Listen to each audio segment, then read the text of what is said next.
देखिए, asexual reproduction in plants दो method के द्वारा पूरा होता है। पहला मेथड होता है इसमें नेचुरल मेथड और दूसरा होता है आर्टिफिशियल मेथड। नेचुरल मेथड जो प्रकृति से ही होता है और आर्टिफिशियल जो ह्यूमंस के द्वारा होता है।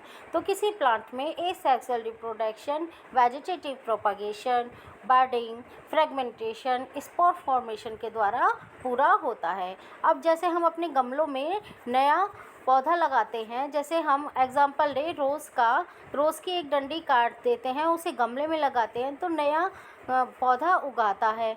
तो ये सारा तरीका आर्टिफिशियल मेथड के अंदर आता है, जिसमें humans cutting, crafting, layering, micro propagation के द्वारा न्यू प्लांट जनरेट कर लेता है।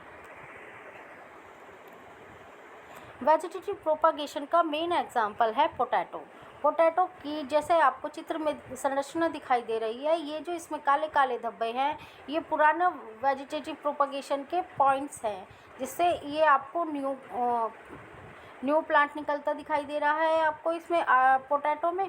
और ये इसमें काले काले धब्बे, ये इसकी आई कहलाते हैं। Vegetative propagation is a form of asexual reproduction. Vegetative propagation एक एसेक्सुअल रिप्रोडक्शन की फॉर्म है जो कि प्लांट्स में होती है। वेयर न्यू इंडिविजुअल ग्रो, जहाँ से नया प्लांट बनता है। From vegetative parts like root, stem और लीव्स, प्लांट के वेजिटेटिव पार्ट से जैसे रूट, स्टेम एंड लीफ से न्यू प्लांट बनता है without use of seed and spore, जिसमें हम किसी सीड और स्पोर का यूज़ नहीं करते। तो वेजिटेटिव प्रोपगेशन एक ऐसी प्रक्रिया है जो प्लांट के वेजिटेटिव पार्ट से बनती है, जिसमें रूट, स्टेम और लीव्स पार्टिसिपेट करते हैं। इनसे ही एक न्यू प्लांट बन जाता है और इसमें कोई स्पोर या शीड फॉर्मेशन नहीं होती। मतलब हमें अगर कोई प्लांट उगाना हो तो हमें उसमें शीड और स्पोर डालने की ज़रूरत नहीं होती।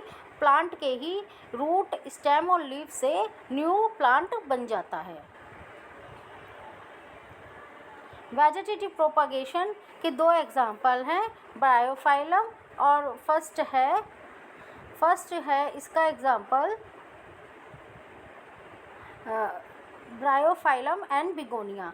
Potatoes which reproduce from stem, tubers और eyes. Strawberries which grows new plant. जैसे कि आपने पोटैटो में देखा होगा कि काले काले धब्बे होते हैं जिन्हें हम आइज कहते हैं, जो स्ट्रॉबेरीज में भी होती हैं, उनसे ही आगे जाके न्यू प्लांट बन जाता है। From runners stems that separate along the ground, sweet potatoes and dahlias which use root tubers to form new plants and plants like bryophyllum and begonia। देखिए, इस चित्र में आपको पोटैटो का काले काले स्ट्रक्चर दिखाई दे रहे हैं, जिससे आगे जाके ये न्यू प्लांट बन जाता है। ये ग्रीन कलर का आपको प्लांट की शूट निकलती हुई दिखाई दे रही है और इस काले काले निशान को हम पोटैटो आई कहते हैं, जिसमें आपको ये जर्मिनेटिंग बल्ब, स्कैरोप और स्टेम ये सब दिखाई दे रहे हैं।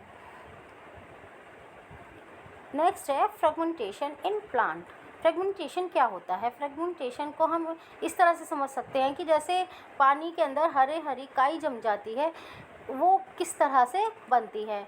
ए टाइप ऑफ एसेक्सुअल रिप्रोडक्शन। देखिए, फ्रेगमेंटेशन भी एक एसेक्सुअल रिप्रोडक्शन का एक टाइप है।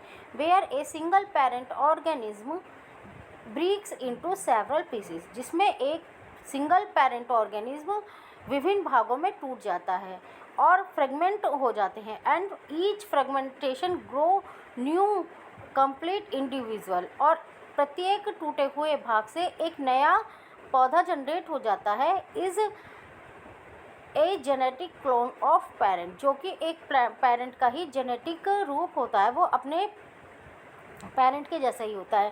फ्रेगमेंटेशन एक काई का एग्जाम्पल है। देखिए, जैसे पानी में आपने देखा होगा हरे रंग के छोटे छोटे काई जमा हो जाती है, जिससे वो चिकना भी हो जाता है वो एरिया। तो वो किस तरह से होता है, तो देखिए इसमें छोटी छोटी लेयर हैं जो आपको ये दिखाई दे रही हैं हरे चित्र में।